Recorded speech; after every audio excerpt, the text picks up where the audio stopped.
What is all this about? Cipher! Dude, she's so cute. Oh my god, I love her so much. Hey Trailblazers, today we have the character preview Cipher, Nihility, Quantum.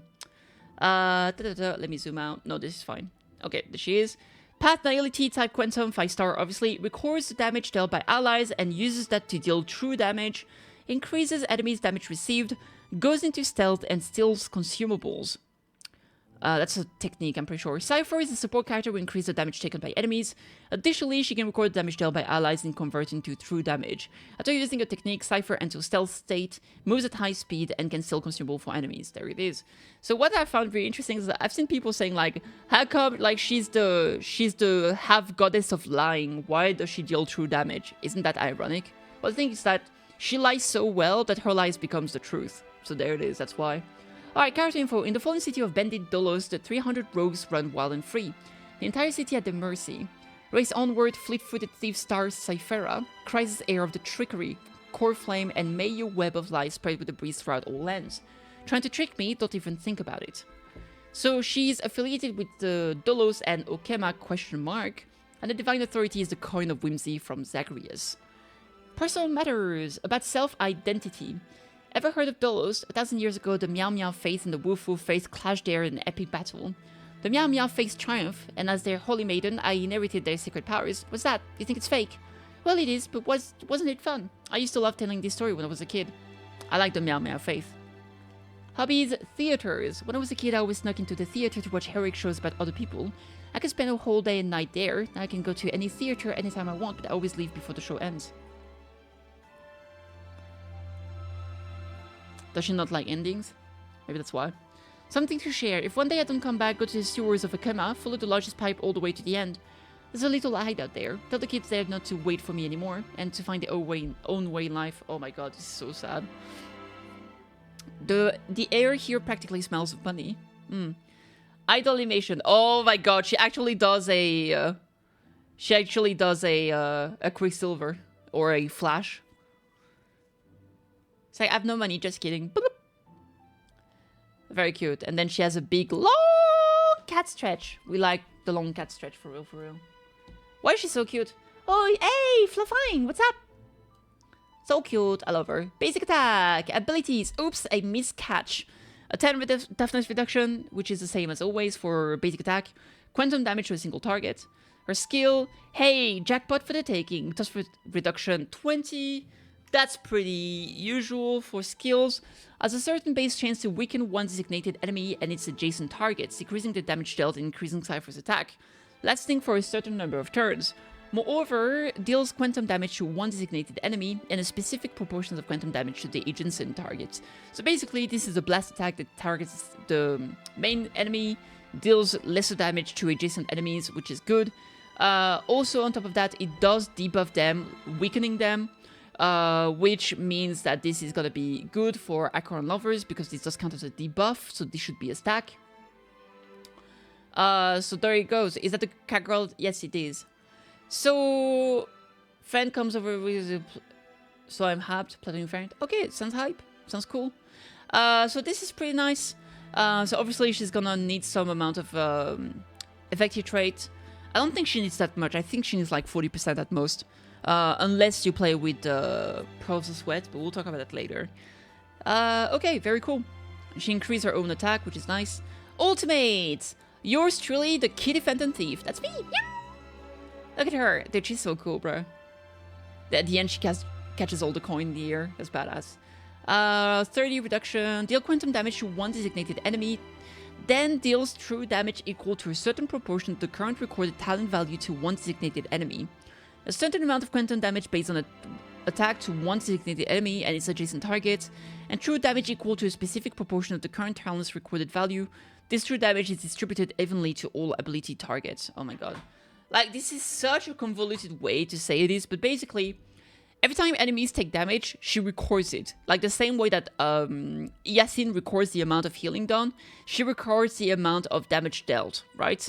And then when she uses her ultimate, she will deal true damage to the target, and then basically she deals like 1/4 of true damage is dealt to the main target, and then the 75% left is equally distributed to enemy targets.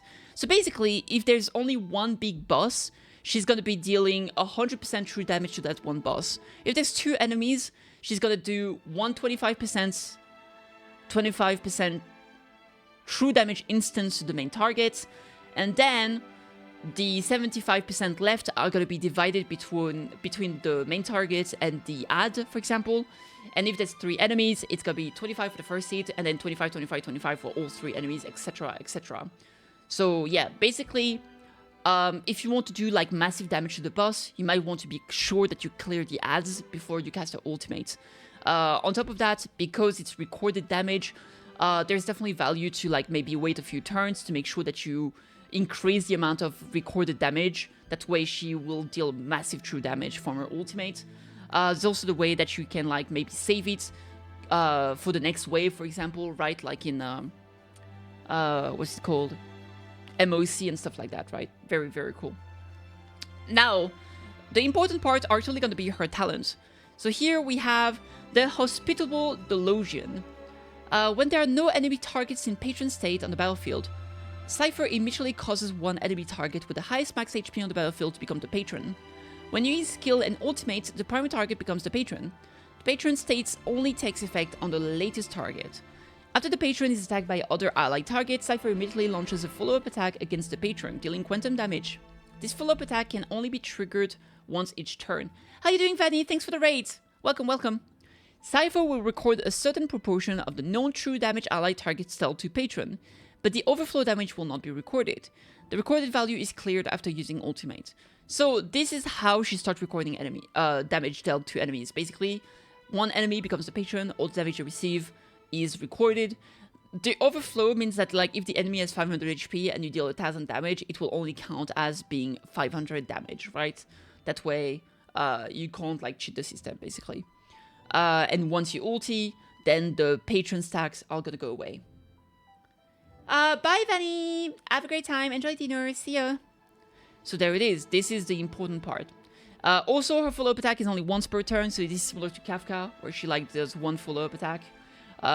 So don't expect her to be like a crazy follow-up attack unit who can do like multiple follow-up attacks in the same turn, like, you know, like Aventurine or Topaz or Face Out, stuff like this, right?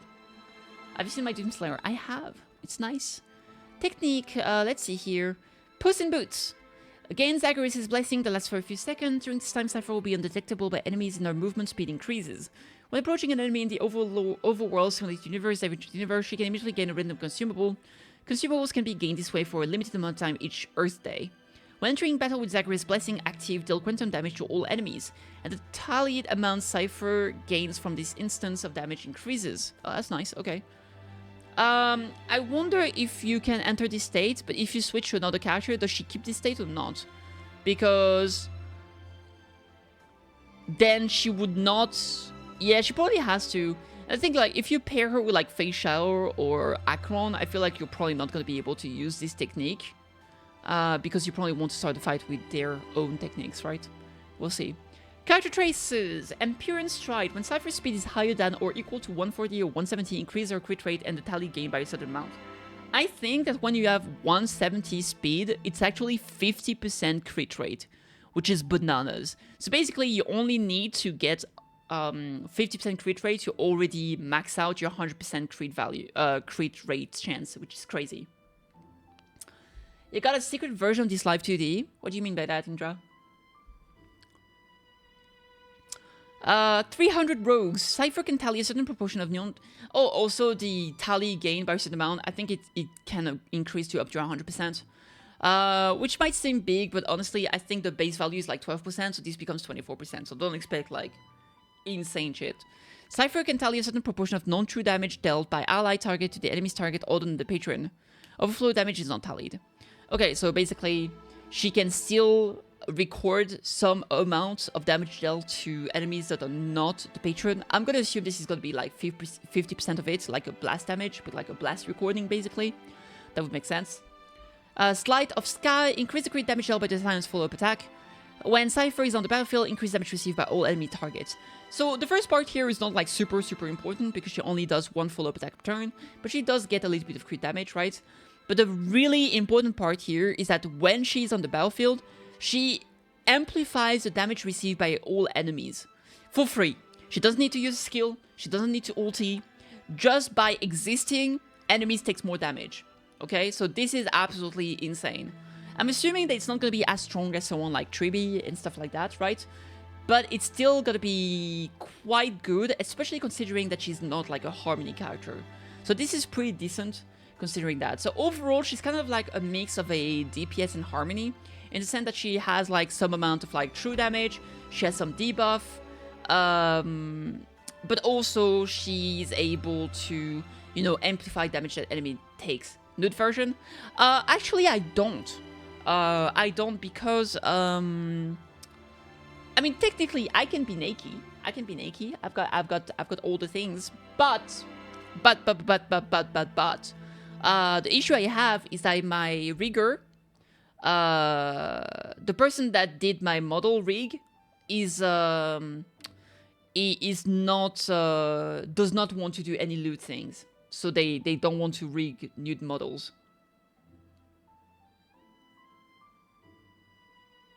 So there it is. Wild Kitty spotted early on hard. So there it is, and here you can see the leveling materials that's available in-game already. You can already perform everything. This is no new material. I mean, the Dates Under Nemesis is new, but I mean, because she's phase 2, you've already been able to farm for this. And in the game, there was this like little thing where you can do a guide, and they can tell you already exactly what you need and perform from there. So this is really cool. So there we go. She is fantastic. We love her. Now, do we have anything else? We have the Lycone preview for her, and the Lycone is actually insanely freaking good. Now, I think the problem when it comes to her is that she doesn't really have any good free-to-play Lycone, because she needs a lot of speed, and she she also wants to apply debuff, right? Especially if she's playing with Acheron. And the problem is that if you look at, you know, like, I think like her best option probably is going to be, when you check Nihility, is probably going to be Pearls of Sweat, which is going to be Resilience and Shines Pearls of Sweat. And the thing here is that obviously she can ensnare enemies, but because of the ensnare chance, you're gonna require way higher effect hit rate that she normally wants, which obviously is gonna mean that you're gonna lose DPS for herself because you're gonna have to work on that EHR, right? Which is not great. Then the other one don't really give her that much. Like, she's not a dot character. That much effect hit rate and dots, like, those two are bad. Increase the break effect hit rate. Again, effect hit rate is not really something she needs. Regenerating energy is also, again, not something that she necessarily needs. And also she needs to attack someone that has reduced defense, which I don't think that the damage being increased that she applies actually is a defense reduction. So, like, you would need to have this if you play with Pella in the team. So overall, I don't think she has great 4-star Lycone.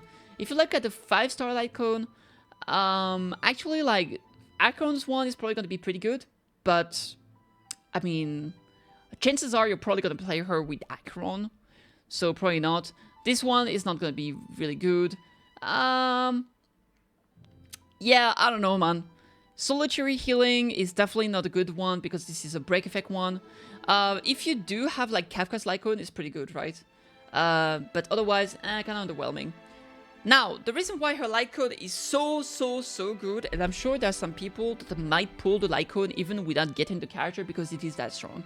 First of all, pretty high like damage, which is nice. But then, Deceit, the Lycone ability. Increase the warrior speed by 18%. You get a free, unconditional 18% speed increase, which any Nihility character can enjoy. This is absolutely bonkers. Being fast and being able to apply like debuffs on enemies is always going to be good, and that's the reason why this is already, right off the bat, super good.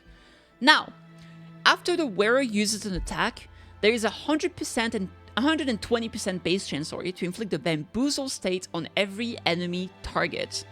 While under the bamboozle state, enemy targets have their defense decreased by 16% for 2 turns. So first of all, this is basically an enhanced version of Resolution Shines, because it is a 12% decrease, just like Shine. No, 16%, sorry. So it's 4% increase in defense down, right? But it lasts for 2 turns rather than 1. Which means that you don't get weird shenanigans with enemies being advanced forward and whatnot, and then before your carry can actually deal damage, the enemy already lost a debuff. On top of that, because it's still not over, if the wearer's speed is higher than or equal to 170, which by the way is relatively reasonable considering that the light cone already gives 18%, there is a 120% chance to inflict the theft state on every enemy target. While under the theft state, enemy targets have their defense decreased by 8% for 2 turns. When bamboozle and theft is repeatedly inflicted, only the most recently inflicted instances takes effect. And those percentages are additive. So you can apply both bamboozle and theft on the same target and it actually becomes a 24% defense decrease, which is insane. So even if your Resolution Shine is like S5, you're still 8% lower than what you can get with this light cone. And the stats are higher, and it gives speed, and they are debuffs, which also means that they count for Acheron. And I think the 2 debuff, I don't know if Theft and Bamboozle count as 2 separate debuff and give 2 charges.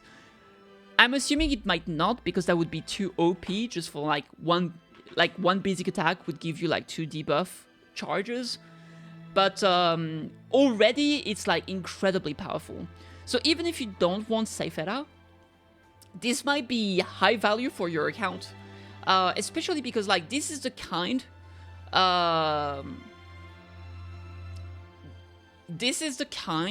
of light cone that's going to be universally good for any Nihility characters, because it gives speed, and every character wants speed except some very specific, you know, like rare cases. But generally speaking, those are like HP based EPSs, which are not likely to be Nihility characters.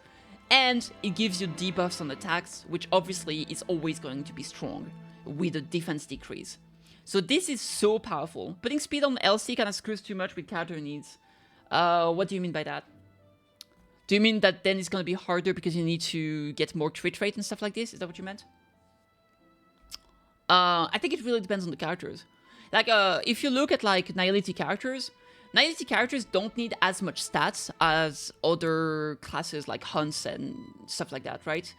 So because of that, speed is actually very good, and then because you don't have to fish for that many speed substats to make sure that you know, like speed tune your team properly, that means that you can get that free up spaces for something else, right? And I mean, it's always going to be the same. If the light cone had crit rate on here, then you would need to get more speed substat. And here the speed's on the light cone, so you're going to have to get more crit substat, for example, etc, etc. But also, specifically, right, for Cipher, because she gets 50% crit rate for free, she also needs way less substat from the rest of her kit, which means that this 18% speed, that's not like crit rate or crit damage, is actually very, very good for her specifically, right? But even for other characters, it's still absolutely fantastic. So here you know what you need to pre-farm for this, and it's obviously going to be on the banner. So there it is. I think this is awesome. I'm not sure what you meant, Leonard. But yeah, there it is. So this light cone is actually going to be incredibly powerful. Here there was like a Keep It Up with Star Rail that talks about Cipher, but honestly we kind of went over everything. So this is going to be a little bit more fluff, as they always do. And we have Zacharias here, which I don't really care. But this kind of just explain everything we went over here. So there we go. Personally speaking, I think I'm going to use Cipher. I don't have Topaz, for example, so I've been using like other characters for like my Fei Shao. But I'm probably going to be, like, if I play Feishao, I'm probably gonna put Cipher in there instead of like March 7th. And if I play Acheron, because I don't have Jashuo, I'm also gonna be using Cipher. So for me, she's gonna be fantastic. Now, I think that she's not absolutely necessary as a character, because there's a lot of characters that can do the job, right? Like Topaz, like like Topaz, Moze, or Jashuo, even Pella. Pella is worse for sure, but she's a decent option that everybody's basically built, right? And also, I think the biggest problem for Cipher that we have is that next patch is so packed because it's the collab, this Finan, and a lot of people are gonna want to skip her to pull for those banners. Personally, I'm gonna pull for her. I'll even try to get a Lycon if I can. And then we'll see if I get Saber later. There it is. I've heard rumors that Saber and Archer are gonna stay on banner for way longer than just one patch. So hopefully that's true. I don't intend to pull for Finan, so that's a non-issue for me. But for the collab, yeah, hopefully it stays long, and I managed to get them. So this is lovely, and that's pretty much it for HSR.